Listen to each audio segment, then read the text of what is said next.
യുവനിരയെ മുൻനിർത്തിയാണ് അല്ലെങ്കിൽ പുതുമുഖങ്ങൾക്ക് പ്രാധാന്യം കൊടുത്താണ് തദ്ദേശ സ്വയംഭരണ തെരഞ്ഞെടുപ്പിൽ UDF മിന്നും വിജയം സ്വന്തമാക്കിയത്.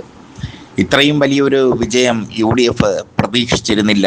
തദ്ദേശ സ്വയംഭരണ തെരഞ്ഞെടുപ്പിൽ സ്വർണ്ണക്കൊള്ളയും ഭരണവിരുദ്ധ വികാരവും ഒക്കെ ആഞ്ഞടിച്ചപ്പോൾ UDF തിളക്കമാർന്ന വിജയം നേടി എന്ന് സംശയം പറയാം.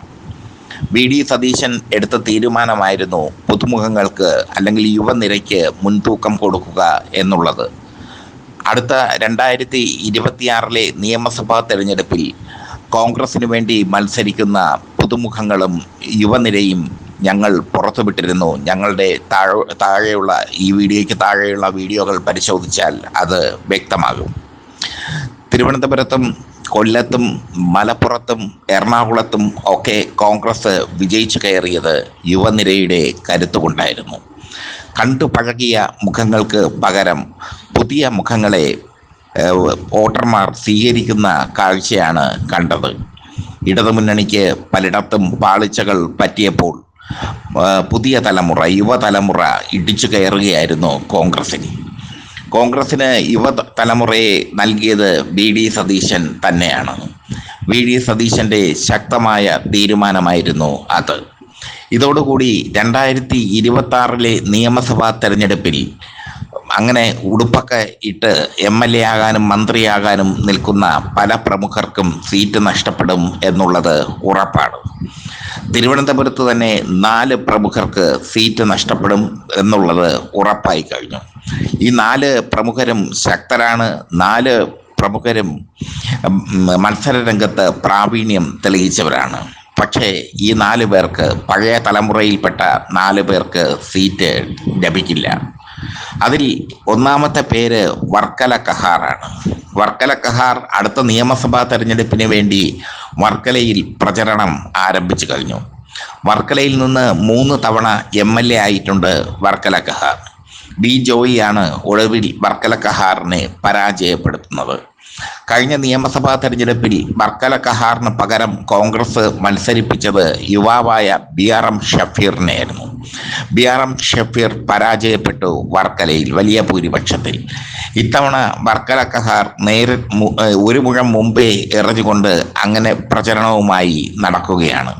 പക്ഷേ വർക്കല കഹാറിന് സീറ്റില്ല എന്നാണ് ഇപ്പോൾ പൊളിറ്റിക്സ് കേരളയ്ക്ക് കിട്ടുന്ന റിപ്പോർട്ട്.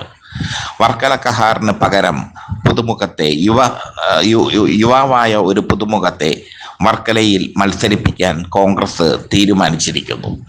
വർക്കല കഹാറിന് നിരാശപ്പെടേണ്ടി വരും. MA വാഹിദാണ് മറ്റൊരു സ്ഥാനാർത്ഥി മോഹി. 3 തവണ കഴക്കൂട്ടം നിയോജക മണ്ഡലത്തിൽ നിന്ന് MLA ആയിട്ടുണ്ട് MA വാഹിദ്.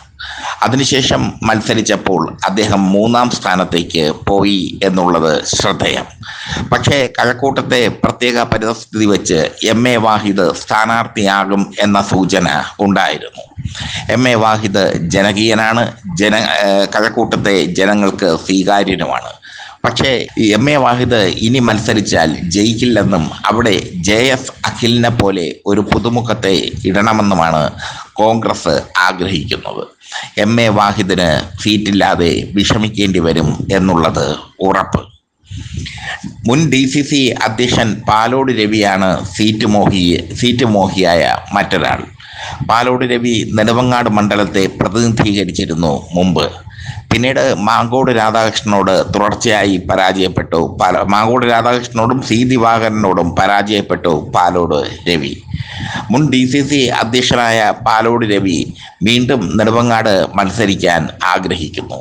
പക്ഷേ നെടുമങ്ങാട് കഴിഞ്ഞ തവണ വർക്കലയിൽ നിന്ന് മത്സരിച്ച BRM ഷഫീറിനെ മത്സരിപ്പിക്കാനാണ് കോൺഗ്രസ് നേതൃത്വത്തിന് താല്പര്യം. ചുരുക്കത്തിൽ പരിണിതപ്രജ്ഞനായ പാലോട് രവിക്കും സീറ്റില്ല. N. ശക്തനാണ്, കാട്ടാക്കട നിന്ന് MLA ആയിട്ടുള്ള N. ശക്തനാണ് മറ്റൊരു സ്ഥാനാർത്ഥി മോഹി. DCC അധ്യക്ഷനാണ് N. ശക്തൻ. പക്ഷേ DCC അധ്യക്ഷ സ്ഥാനത്തിരിക്കാൻ അദ്ദേഹത്തിന് ഒട്ടും താല്പര്യമില്ല. അദ്ദേഹത്തിൻ്റെ ലക്ഷ്യം നിയമസഭാ തെരഞ്ഞെടുപ്പാണ്. നിയമസഭാ തെരഞ്ഞെടുപ്പിൽ മത്സരിക്കുക എന്ന ലക്ഷ്യമാണ് ശക്തനുള്ളത്. പക്ഷേ ശക്തൻ്റെ മോഹവും വെറുതെ ആയി പോകും. കാട്ടാക്കടയിലും യുവതാരത്തിന് യുവനിരയ്ക്ക് യുവരക്തത്തിന് അവസരം നൽകാനാണ് കോൺഗ്രസ് തീരുമാനിച്ചിരിക്കുന്നത്. ചുരുക്കി പറഞ്ഞാൽ കോൺഗ്രസിനെ യുവാക്കളുടെ പാർട്ടിയാക്കി മാറ്റാനാണ് സതീശൻ തീരുമാനിച്ചിരിക്കുന്നത്. സതീശന്റെ ഈ തീരുമാനം അഭിനന്ദനം അർഹിക്കുന്ന തീരുമാനമാണ്.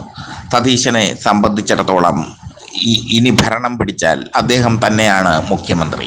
തദ്ദേശ സ്വയംഭരണ തെരഞ്ഞെടുപ്പിൽ മിന്നുന്ന വിജയം നേടിയത് സതീശന് പ്രതിപക്ഷ